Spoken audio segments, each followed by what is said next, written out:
आप सभी भाई बहनों का सर्व कल्याण वृक्ष की प्रश्नोत्तर ज्ञान कक्षा में एक बार फिर स्वागत है। आज की चर्चा वर्तमान समय में कुछ चर्चित विषय, क्योंकि पिछले कुछ रोज से देखिए किसी हत्या से संबंधित, देखिए विवाह के उपरांत जो घूमने फिरने जिसको एक शब्द हनीमून से जोड़ा जाता है, उसी सिलसिले में किसी की हत्या जैसा स्थितियां आपने हमने सुनी। देखिए ये सभी स्थितियां कोई एक दिन में अनायास बनते नहीं है। अक्सर हम अपनी चर्चाओं में बार बार कहते रहते हैं कि अपना स्वभाव बिगड़ने मत दो। ये बिगड़ा हुआ स्वभाव का अभिप्राय कारण शरीर के स्तर पर है, और कारण शरीर में बुरा स्वभाव कोई एक दिन में नहीं बनता। देखिए जब आप आरंभिक स्तर पर स्थूल शरीर के स्तर पर इंद्रियों द्वारा, ज्ञानेन्द्रियां कर्मेंद्रियों द्वारा कुछ तामसी स्थितियों में लिप्त होने लगते हो, बुराई का प्रवेश होने लगता है।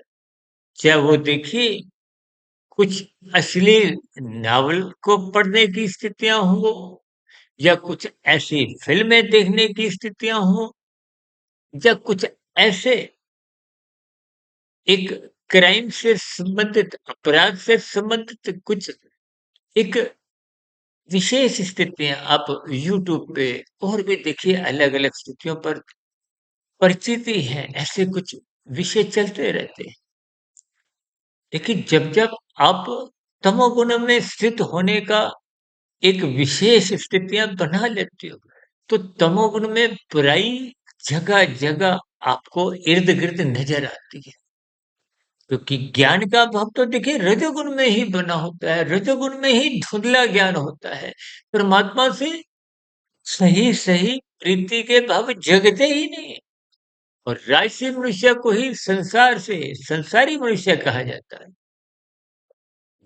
जब राजसी मनुष्य की ही कुछ ऐसी स्थितियां हैं, तो फिर मौनात्मक स्थितियों का संग करने वाले जो मनुष्य रात को देरी तक जगते हैं, तो फिर ऐसी स्थितियों का स्वाभाविक ही उन लक्षणों का आपके स्थूल शरीर पर, सूक्ष्म शरीर मन बुद्धि के स्तर पर निरंतर प्रभाव दूषित पड़ता जाता है। वो दूषित पड़ने वाला स्वभाव ही सूक्ष्म शरीर से कारण शरीर में एक संस्कार का रूप धारण करता है। और संस्कार जैसे पेड़ की देखिए जड़ें होती है ना, फैलने लगती हैं। वृक्ष को ऊपर से काट भी दो, देखिए जब आप वृक्ष की पत्तियां काटते हो तो नई पत्तियां आ जाती हैं। जब कुछ आप और तने को भी काटते हो, तो कुछ पत्तियां आने में समय लगता है, लेकिन फिर वृक्ष कुछ समय बाद हरा भरा हो जाता है। इनके संकेत समझिए। शास्त्रों में बुरे संस्कारों को दग्ध बीज करने की स्थितियां समझाई गई हैं। और दग्ध बीज संस्कार करने में देखिए अच्छे संस्कार आपने बनाने हैं, जो बिना सत्संग के संभव ही नहीं है। सत्संग तो बहुत ही एक आरंभिक स्थितियां है, और उस सत्संग में भी श्रद्धा होनी चाहिए। श्रद्धा का अभिप्राय इंद्रियों के साथ साथ मन बुद्धि जुड़ने चाहिए। फिर श्रद्धा पूर्वक किए गए सत्संग का ब्रह्म मुहूर्त में उठकर उस पर चिंतन करो, मनन करो। जब तक ये शोध की स्थितियां नहीं बनती, तो फिर कार्यशरीर में शुभ संस्कारों की स्थितियां बन नहीं पाती। देखिए गीता में तो स्वयं भगवान श्री कृष्ण जी ने कहा, हजारों मनुष्य में कोई एक मनुष्य परमात्मा के विषयों को सुनना पसंद करता है, और ऐसे हजारों मनुष्यों में सुनने वाले कोई एक मनुष्य विशेष रूप से आत्मा के मार्ग पर चलने की एक प्रयास करता है। और ऐसे चलने वाले हजारों मनुष्य में कोई एक मनुष्य आत्मा के मार्ग पर पहुंच पाता है। तो ये स्थितियों से कुछ संदेश, कुछ ज्ञान लेना चाहिए। सर हम बार-बार कहते रहते हैं ना, आईएएस अधिकारी बनने के लिए पहले प्रिलिमिनरी टेस्ट पास करना होता है, फिर मुख्य परीक्षा में बैठना होता है। ये प्रिलिमिनरी टेस्ट का अभिप्राय सात्विक स्थितियों से है। यदि सात्विक स्थितियाँ ही अभी मजबूत नहीं है, तो फिर वो मुख्य परीक्षा में बैठने का अधिकारी नहीं होता, तो फिर वो आगे की जो एक आईएएस अधिकारी की जो एक मुख्य पद है, वहां तक पहुंच नहीं पाता। देखिए जी सभी स्थितियां कभी-कभी आप ऊपरी स्तर पर स्वीकार कर भी लेते हैं, लेकिन व्यावहारिक स्तर पर इन सभी स्थितियों को आप हल्केपन में लेते हो। आप देखिए ना, इन सभी स्थितियों पर जब आप बार-बार टीवी के माध्यम से, यूट्यूब पर या कुछ और अन्य स्थितियों पर चिंतन करते हो, तो कहीं-कहीं आक्रोश भी आता है, लेकिन कहीं-कहीं इन स्थितियों को आप दिलचस्पी से सुनते हो, तो वो जो दिलचस्पी से सुनने की स्थितियाँ, वो राजसी स्थितियाँ मजबूत करती है। और राजसी स्थितियाँ जब-जब मजबूत होती हैं, तो वो सतोगुण को ही कमज़ोर करती हैं। राजसी स्थितियाँ सतोगुण को कमज़ोर करती हैं और तमोगुण की ओर गिरने की संभावनाएँ बढ़ाने लगती हैं। अब तमोगुण में गिरने पे देखिए फिर वो गलतियाँ कहो, दोष कहो, एक दुर्घटना कहो, क्योंकि अज्ञानता की स्थिति है। अंधकार में देखिए जब शाम को सूर्य ढलता है, तामसी स्थितियाँ, मोहात्मक स्थितियाँ को दूर करने के लिए अब हम क्या करते हैं? प्रकाश करते हैं, बल्ब ट्यूब जलाते हैं। अन्यथा अंधकार में तन के स्तर पर ही, इंद्रियों के स्तर पर ही खुदरे लगती है। ठीक इसी तरह मन बुद्धि के स्तर पर जब तक आप ज्ञान का दीपक नहीं जलाते, भले ही आपकी मेरी सबकी आत्मा पहले से ही ज्ञान, लेकिन अनादि काल में राजसी स्थितियों में पांच विषय को गंध रस रूप स्पर्श शब्द, इनमें अमर्यादित आसक्ति के कारण ही पूरा रजोगुण बिगड़ जाता है। बिगड़ने का अभिप्राय राजसी स्थितियों में रहते रहते मनुष्य का सत्वगुण कमजोर होता है। उस कमजोर सत्वगुण के कारण ही रजोगुण में तमोगुण का प्रवेश होने लगता है। ये तमोगुण का प्रवेश ही आपके मेरे राजसी स्थितियों में, संसारी स्थितियों में बीच बीच में कमजोर करता है, कानून का उल्लंघन करवाने लगता है, शास्त्र विरुद्ध पाप कर्म करने में सहज ही धक्का देता है। इसका आधार राजसी स्थितियां हैं और राजसी स्थितियां कमजोर होने का कारण आपका मेरा जो सत्संग की कमजोर स्थितियां हैं। शास्त्रों में तो बार बार कहा गया कर्मकांड ज्ञान, आज मनुष्य देखिए कर्मकांड करता ही नहीं, करता है तो लोभ से या भय से करता है। देखो ना हर 6 महीने बाद नवरात्रों की स्थितियां आती हैं, वहां पर हम जुड़ते हुए दिखाई देते हैं। सत्संग में भी देखिए हजारों मनुष्य बैठे हुए दिखाई देते हैं। ये तो देखिए यथार्थ ज्ञान की स्थितियों का कुछ विशेष चर्चाएं नहीं होती, मात्र कुछ भजनों की, और भजनों की स्थितियां भी देखिए कुछ ऐसी धुनों पर, फिल्मी स्थितियों पर, गीतों पर आधारित होती है, जिसके फलस्वरूप मनुष्य आत्मा से जुड़ने में उसकी विशेष रुचि जागृत हो नहीं पाती।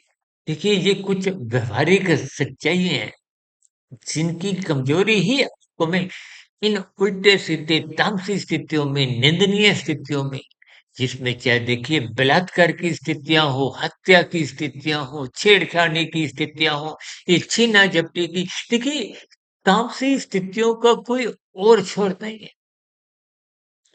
एक तामसी वृत्ति जब फैलने लगती है, तो वो अपने अन्य सगे संबंधियों को बुलाने लगती है। जैसे एक विकार आने से शेष विकार भी जन्म लेते हैं।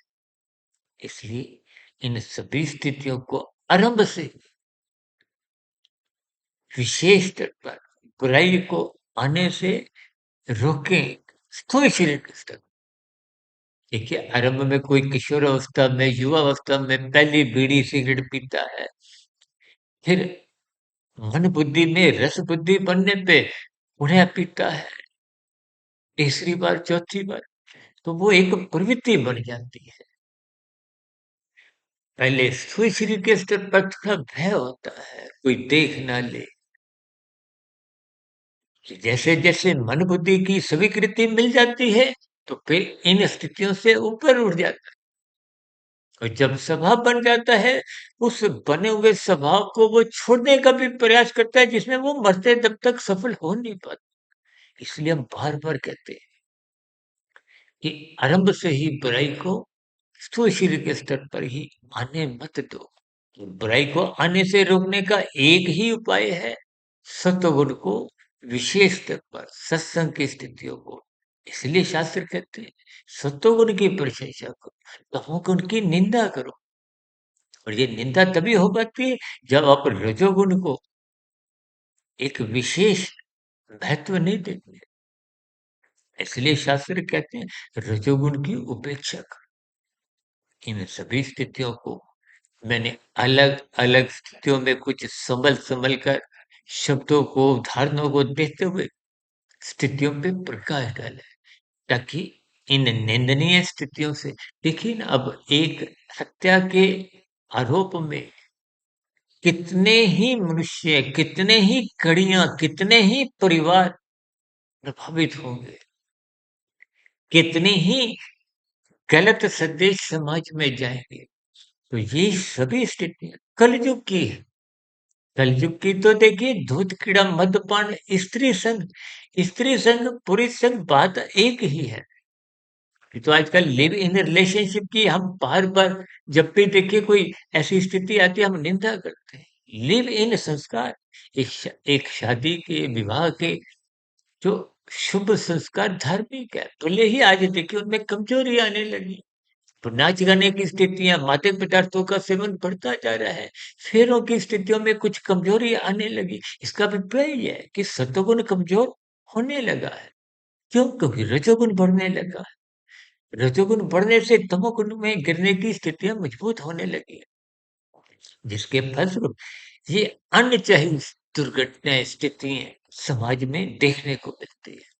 इन सभी स्थितियों पर आप भी चिंतन करें, इन बुराई से बचें कि जीवन में सात्विक स्थितियाँ मजबूत हों। सत्संग करते रहिए, ब्रह्म मुहूर्त में उठिए, ताकि इन सभी राजसी और तामसी बुराइयों से हम बचें।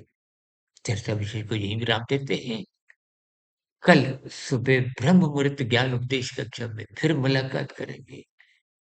तक आप अपने आध्यात्मिक मित्र सुधीर भाटिया फकीर को इजाजत दें। वीडियो विशेष को तर्कपूर्वक, ज्ञानपूर्वक, गंभीरतापूर्वक सुनने के लिए आप सभी भाई-बहनों का बहुत-बहुत धन्यवाद।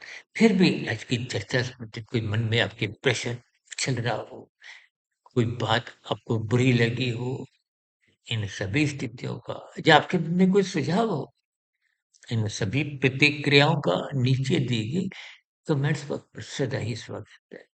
आप सभी भाई-बहनों का पुनः बहुत-बहुत धन्यवाद।